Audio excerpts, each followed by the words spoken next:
Welcome to our মা মাসির রান্নাঘর। আশা করি আপনারা সবাই ভালো আছেন। আজ আমরা আপনার সঙ্গে শেয়ার করতে চলেছি ভুনা খিচুড়ি। প্রথমে খালি কড়াতে মুগ ডাল দিয়ে ভালো করে ভেজে নিতে হবে। মুগ ডালটা দিয়ে যখন সুন্দর গন্ধ বেরোতে শুরু করবে তার মানে মুগ ডালটা ভাজা হয়ে গেছে। আমার মুগ ডালটা ভাজা হয়ে গেছে। এবার একটা পাত্রের মধ্যে রেখে দেব। তারপরে কড়াতে সাদা তেল দিয়ে কেটে রাখা পেঁয়াজগুলো ভেজে নেব।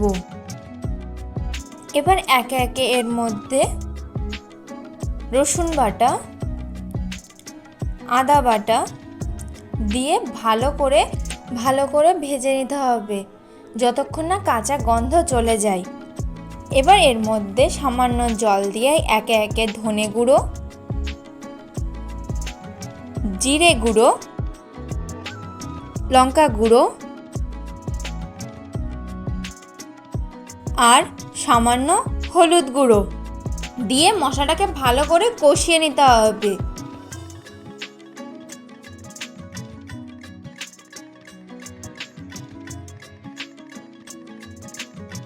মশলাটা কষানো হয়ে গেলে এর মধ্যে কেটে রাখা টমেটো দিয়ে স্বাদ মতন নুন দিয়ে দিতে হবে, দিয়ে মশলাটাকে আরও ভালো করে কষিয়ে নিতে হবে। মশলাটা ভালো করে কষিয়ে নেওয়ার পরে এর মধ্যে চিকেনগুলোকে দিয়ে দিতে হবে, দিয়ে ভালো করে কষিয়ে নিতে হবে।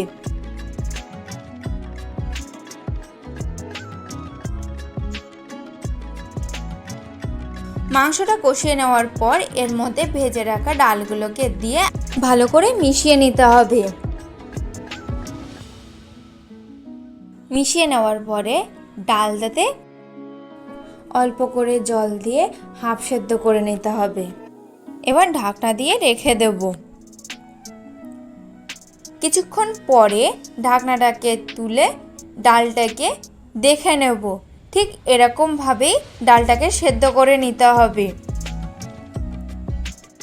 এবার আলাদা একটা কড়াতে পরিমাণ মতন সাদা তেল দিয়ে তেলটাকে ভালো করে গরম করে নিতে হবে। তেলটা গরম হয়ে গেলে এর মধ্যে গোটা গরম মশলা আর তেজপাতা ফোড়না দিয়ে আগে থেকে ধুয়ে শুকিয়ে নেওয়া চালটাকে ভালো করে ভেজে নিতে হবে। আমি এখানে গোবিন্দভোগ চাল নিয়েছি।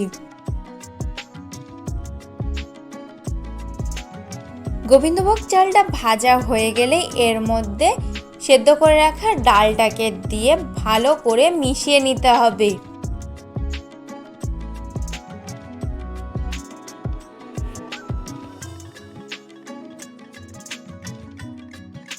ভালো করে মিশিয়ে নেওয়ার পরে এর মধ্যে জল দিয়ে সেদ্ধ করে নিতে হবে। আমি 4 কাপ চাল নিয়েছি আর 8 কাপ মতন জল নিয়েছি। যতটা চাল হবে তার দ্বিগুণ জল নিতে হবে।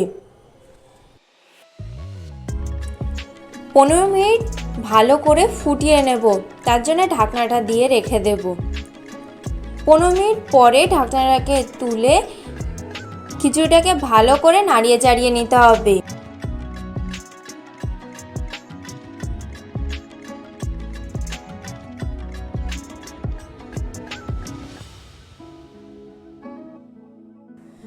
দেন আরও 5 মিনিট ঢাকনা দিয়ে ফুটিয়ে নিতে হবে।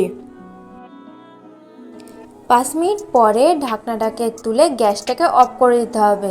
তারপর খিচুড়িটাকে উল্টে পাল্টে নিয়ে আবারও কিছুক্ষণের জন্য আমরা ঢাকা দিয়ে রেখে দেব।